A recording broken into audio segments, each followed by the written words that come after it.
내 백성이 두 가지 악을 행하였나니 곧 생수의 근원되는 나를 버린 것과 스스로 웅덩이를 판 것인데 그것은 물을 저축지 못할 터진 웅덩이니라. 오늘 말씀은 아브라함의 아들 이삭의 이야기로 좀 시작해 보려고 합니다. 아브라함의 아들 이삭은 독자 이삭입니다. 본처 사라로부터 태어난 아들은 이삭 하나지요. 그 이삭이 이제 장성하여 살아갈 때 그가 우물을 팔 때마다 이 그랄 동네의 왈패들이 찾아와 가지고 이 우물을 뺏어요. 그러면 뺏으려고 하면 뺏겨야 돼요? 싸워서 지켜야 돼요? 싸워서 지켜야 되는 게 이게 당연한 것 같고 인지상정인 것 같은데 이상하게도 이삭은 그랄 왈패들에게 그 우물을 그냥 내줘버려요. 그리고 다른 데 가는 거예요. 사람들이 별로 없을 만한 곳으로 다시 지대가 높은 곳으로 올라가서 또 뭐 하는 거예요? 우물을 파는 거예요. 목자니까 뭐가 필요해요? 물이 필요하잖아요. 자기도 먹고 식수로도 쓰고 짐승들 우양에게 먹일 물이 필요하니까 또 파요. 그럼 또 신기하게 우물에 샘이 터져요. 그러면 그걸로 끝나면 좋은데 또 그럴 왈패들이 또 찾아와요. 야, 이거 누구 거다? 내 거다, 우리 거다. 그러니까 너는 이거 내놓고 썩 꺼져라. 그러면 이쯤 되면 야, 내가 뭐 가만히 있으니까 가만히로 보이냐? 내가 꿈틀하지 않으니까 뭐 지렁이로 보이냐? 그러면서 한바탕 또 이삭이 붙어야 될 것 같은데 이삭은 그래? 그럼 너 가져. 그리고 족버리고 또 딴 데 가요. 블레셋 사람들이 찾아왔을 때는 심지어 어떻게 했느냐? 이미 아브라함 자기 아버지 때 팠던 우물. 그러니까 이건 누구의 거예요? 이삭. 아브라함의 아들 이삭 거지요. 그런데도 와가지고 이거 누구 거다? 우리 거다. 그러니까 어떻게 버리냐? 우물을 아예 막아서고 흙으로 메꿔버려요. 너도 먹지 마로 메꿔버리는 거예요. 그러면 이쯤 되면 어떻게 돼요? 야, 이거 팔 걷어붙이고 한번 붙어야 되지 않겠어요? 주님께서 내게 권투 연습을 하라 하신 건 이때를 위함인가 보다. 그리고 해야 될 것 같은데 또 그냥 다른 데로 가버려요. 아, 이상하지 않으세요? 아니 뭐 이삭은 왜 그러지? 이삭은 좀 어딘가 부족하고 모자란 사람인가? 왜 그랬을까? 이삭은 왜 우물을 메꿔도 해, 뺏어도 해 했을까? 오늘 그 이야기를 좀 더 해보기를 원해요. 오늘 성경 말씀에 보면 하나님께서 예레미야 선지자를 통해서 이스라엘 백성들에게 이렇게 말씀하세요. 우리가 읽었던 본문이에요. 이렇게 얘기합니다. 내 백성이 몇 가지 악을 행했다? 두 가지 악을 행했다. 첫째는 뭐예요? 생수의 근원이 되는 누구를 버렸다? 나 여호와 하나님을 버렸다. 두 번째 악은 뭐래요? 너희가 스스로 웅덩이를 팠다. 그럼 이 두 가지 죄악은 서로 별개의 것이냐? 그렇지는 않아요. 이건 인과관계가 있고 서로 상관관계가 있는 두 가지 죄예요. 그럼 이해할 수 있잖아요. 첫 번째 하나님 말씀하신 죄. 너희가 생수의 근원이 되는 나를 버렸다. 이건 죄일까요? 죄가 아닐까요? 이건 누구한테 물어봐도 이건 죄잖아요. 생수의 근원이 되는 누구를 버렸으니까? 하나님 버렸으니까. 하나님은 쓰레기예요? 쓰레기가 아니에요. 음식물 쓰레기예요? 아니에요. 아니죠. 당연히 버려야 될 게 아니에요. 그런데 버렸으니까 이건 당연히 죄다. 이건 우리가 이해할 수 있어요. 상식적으로도. 근데 두 번째는 하나님이 이렇게 말씀하세요. 너희가 스스로 뭐 했다? 웅덩이를 팠다.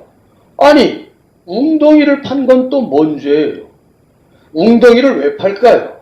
우리말에 이런 말 있잖아요. 목마른 사람이 뭘 판다? 우물을 판다. 왜 팠다고요? 목말라서 팠다. 사람이 음식은 40일 이상을 먹지 않아도 살 수 있지만 물을 안 먹으면 산다, 못 산다? 못 산다. 그러니까 아주 당차게 포부 있게 40일 금식 기도를 시작하시는 분들도 음식은 곱기는 끊어도 뭐는 잡수신다? 물은 먹어요.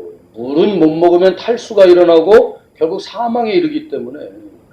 그러니까 우물을 파는 이유는 목말라요. 목마른 건 뭐 한다는 거예요, 결국? 살려고 파는 거예요? 죽으려고 파는 거예요? 살려고 파는 거예요.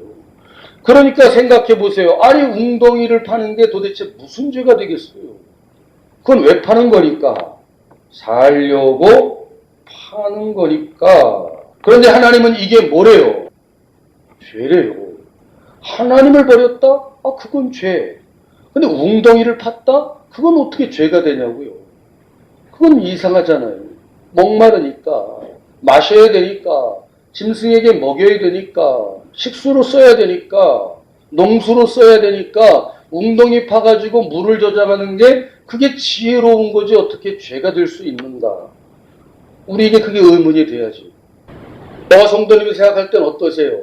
웅덩이를 파가지고 물이 흘러서 딴 데로 벌어지는 걸 막고 물을 잘 모아두는 건 지혜로운 거예요? 어리석은 거예요? 지혜로운 거예요. 이때까지 사시면서 우리는 어떻게 좀 웅덩이를 좀 파본 인생이세요? 지혜롭게? 아니면 웅덩이를 안 파본 인생이세요? 나름대로 지혜롭게 살아오려고 했었잖아요. 이스라엘 사람들도 지혜롭게 산 거예요. 야, 이렇게 해가지고는 비가 강수량이 300mm가 내려도 그거 다 흘러서 내려가 버리면 의미 없다. 그러니까 우리가 물 걱정하지 않고 짐승도 먹이고 농사도 짓고 설거지도 하고 밥도 짓고 뭐 야채도 다듬고 하려면 물이 있어야 되지 않겠냐. 그럼 맨날 물 떠러 돌아다니다가 물 찾으러 다니다가 우물 파다가 인생 세월 다 간다. 그러니까 웅덩이 미리 마련해놓고 비 올 때마다 모아가지고 필요할 때마다 먹자, 쓰자, 나누자. 이건 어리석은 거예요? 지혜로운 거예요? 지혜롭죠. 오늘날로 얘기하면 뭐예요? 댐 건설 같은 거 아니겠어요? 잘 우리가 물을 마구 흘려보내지 말고 좀 모아다가 필요할 때, 가뭄 때 더 흘려보내고 농번기에 흘려보내고 지혜로운 거잖아요. 그런데 하나님은 그게 지혜다, 죄다. 죄라고 말씀하시는 거예요.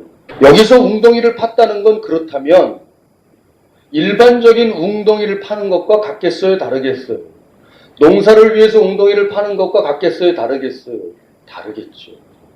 식소로 쓰기 위해서 웅덩이를 판 것과 같겠어요? 다르겠어요?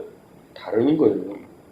이건 실제로 내가 목이 말라서 죽지 않고 살기 위해서 웅덩이를 판 게 아니라 이건 그게 아니라 뭐예요?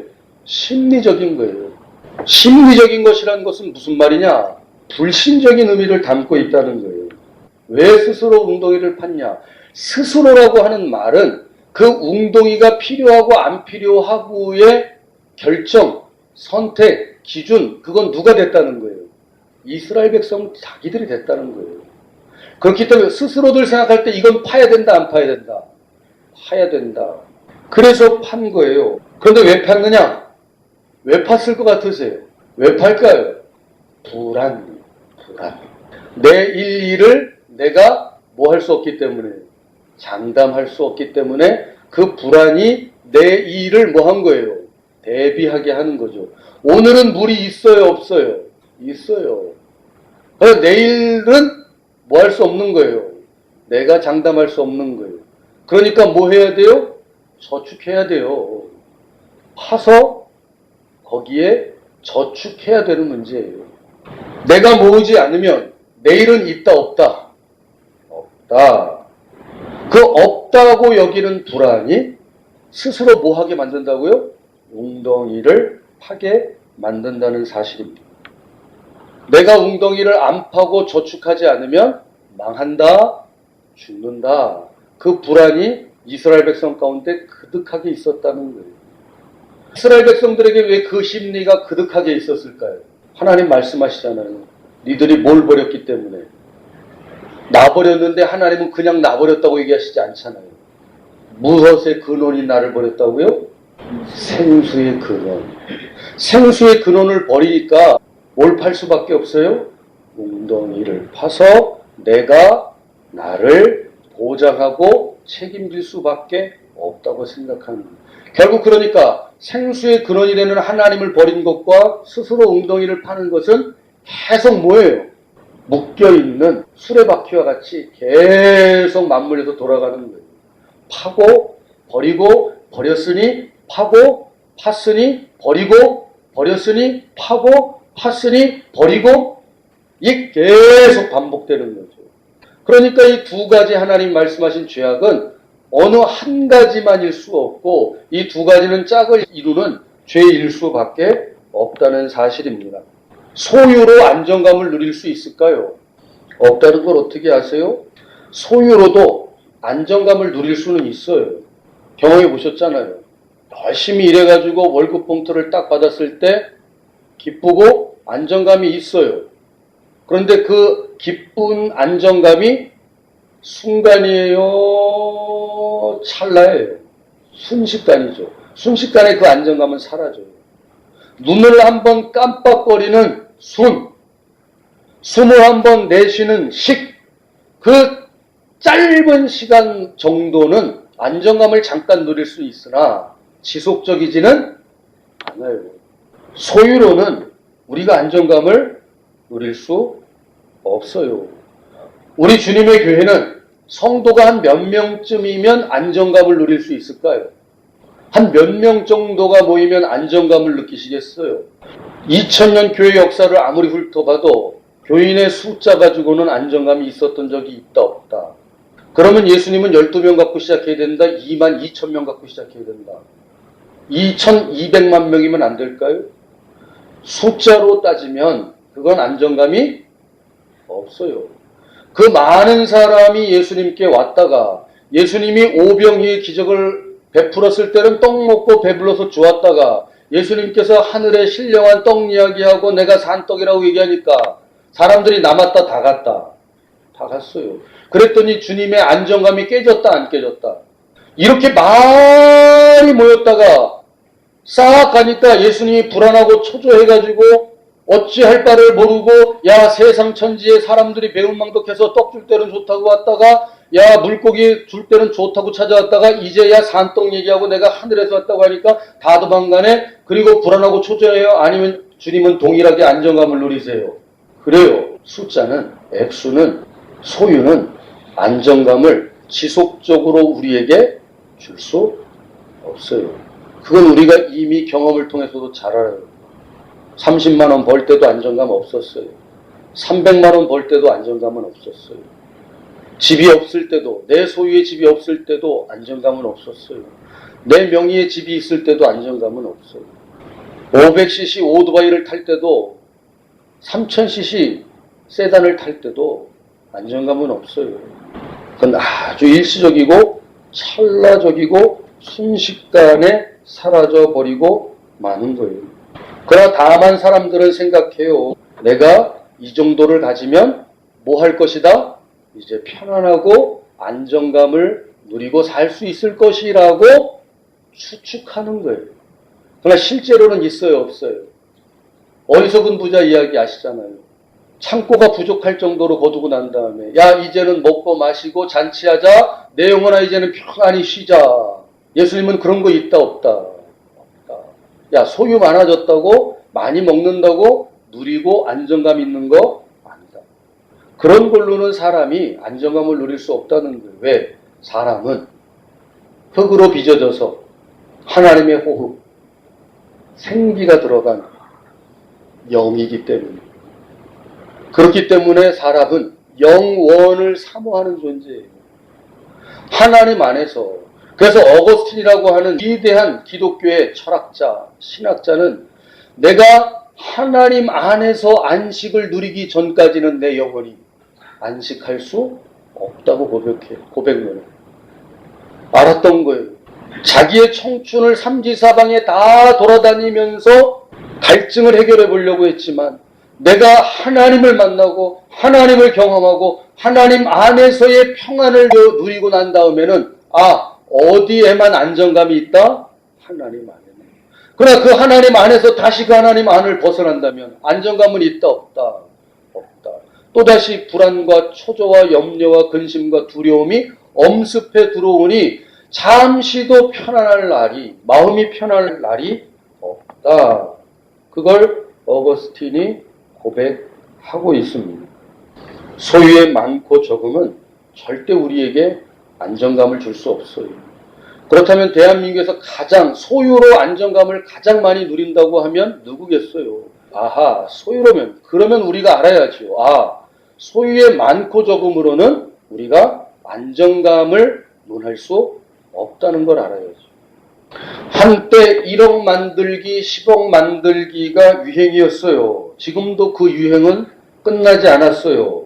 들어보셨죠? 뭐 신앙생활만 열심히 하시니까 1억 만들기, 10억 만들기 못 들어보셨나 보다. 아이, 그럼 못 만드셨겠네요.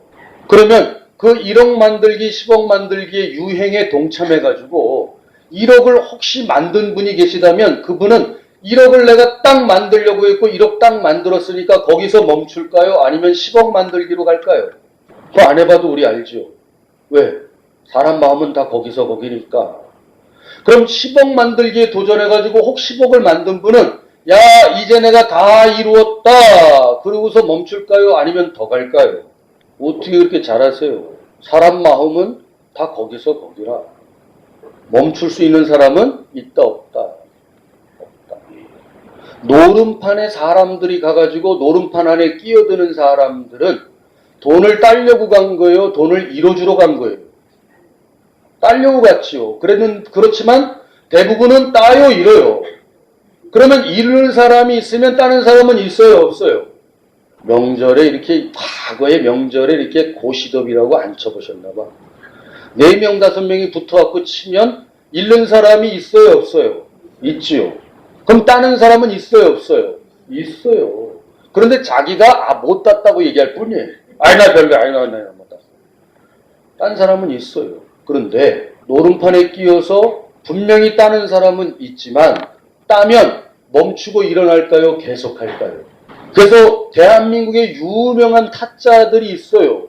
그 유명한 타짜들 중에 부자가 나왔을까요? 안 나왔을까요? 그냥 열심히 일해가지고 한 달 한 달 월급 받아갖고 적금 들고 저축하고 집사 장만하고 이렇게 연금 들고 한 사람들보다도 더 빈곤한 삶을 사는 게 태반이에요. 왜? 따면 멈춘다, 못 멈춘다? 못 멈춰요. 화투장을 가지고는 갖은 재주는 다 부리는 재주는 있을지 몰라도 멈추는 재주는 있다 없다? 없어. 사람의 마음이 멈추지 못해요. 기술은 엄청나도 자기 마음은 잘 다룬다 못 다룬다. 자기 마음이 어떤 줄 안다 모른다. 몰라요.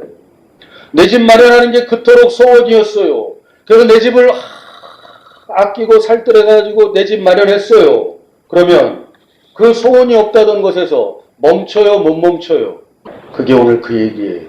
스스로 뭐 했다? 웅덩이를 사는 거예요. 이쯤 되면 우리는 알아야죠. 그게 지혜예요. 소유로는 만족감도 안정감도 없다. 우리 일제 치하 시대에 나온 노래 중에 작자 미상이긴 하지만 희망가라고 하는 노래 있어요. 다들 아시지요? 푸른 하늘, 밝은 달 아래 곰곰이 생각해보니 세상 만사가 춘몽 중에 또다시 꿈 같도다. 우리가 이미 어려서부터 들어왔던 노래 가운데에도 뭘 알고 있어요? 부귀와 영화를 누렸으니 희망이 족하다, 부족하다. 그것 가지고는 인생이 만족함이 없고 안정감이 없더라. 다 모든 게 그 아둥바둥했던 게 꿈속에 꿈 같더라. 어느 날 문득 눈 떴더니 머리가 하얗게 바뀌고 이 세상 누구보다도 부귀영화를 더 많이 누리고 다 누렸던 솔로몬이 전도서에서 이렇게 말해요. 사람이 해 아래서 수고하는 모든 수고와 마음에 애쓰는 것으로 소득이 있다 없다? 무슨 소득이 있으랴? 힘쓰고 애쓰고 마음 썼는데 진짜 소득이 있다 없다? 없더라. 일평생에 근심하며 수고하는 것이 뭐만 남았다? 슬픔뿐이라. 그 마음이 낮에도 못 쉬고 밤에는 쉰다 못 쉰다? 밤에도 쉬지 못하고 이것도 헛되다. 모든 부귀와 영화를 다 누려본 솔로몬도 자기의 부귀영화의 삶 속에서 안정감이 있었다 없었다? 없었다. 그 수많은 재물 안정감 못 줬다. 그 수많은 처첩 안정감 못 줬다. 수많은 사람이 자기 앞에 와서 머리를 조아리고 지혜를 구했어도 뭐가 없었다? 안정감 없었다. 나는 안정감 없어서 밤에 잘 잤다 잘 못 잤다. 잘 못 잤다. 그리고 내가 해 아래서 했던 모든 수고가 기쁨이다 슬픔이다. 슬픔뿐이라. 만족감과 안정감이 거기 없다는 거예요. 거기서 안 나온다는 거예요. 그런데 희망가로는 알 수 없는 노래를 솔로몬은 더 불러요. 뭐라고 불렀느냐? 사람이 먹고 마시며 수고하는 가운데 심령으로 낙을 누리게 하는 것보다, 먹고 마시는 것보다 뭐가 더 중요하더라? 좋은 거, 비싼 거, 아름다운 거 먹고 마시고 즐기는 것보다 더 중요한 게 뭐더라? 심령이 낙을 누려야겠더라. 그런데 이 심령이 낙을 누리는 건 어떻게 누리더라? 내가 보니까 그거 하나님 손에서 나오는 거더라. 아멘 안 하실 거예요? 내가 가지고 있는 창고에서 나오는 게 아니고, 사람들의 박수에서 나오는 것도 아니고, 사람들이 내 앞에서 엎드려 절하는 것에서 나오는 것도 아니고, 마음의 낙은 오로지 여호와 하나님의 손에서 나오는 거더라. 할렐루야. 희망가에 이런 노래 있을 수 없어요. 솔로몬의 전도서에만 있는 거예요. 하나님의 손에서 나오는 그 안정감을 내 심령이 누리는 것이 가장 최고라는 거예요. 굶고 자도 그게 최고라는 거예요. 내일 아침에 시동 걸 기름이 없어도 그게 낙이라는 거예요. 심령이 낙을 누리는 것이 최고다. 그런데 그건 그냥 누리는 게 아니라 하나님 손에서 나는 거다. 그런데 이스라엘 백성은 누구 손으로 그걸 하려고 한다는 거예요? 자기 손으로 웅덩이 파는 거예요. 어디 있는데? 내 손이 아니라, 우리 손이 아니라 어디? 하나님의 손입니다. 이 공개된 비밀을 우리가 잘 알지 못하면 교회를 다녀도 우리들 힘들 수밖에 없어요.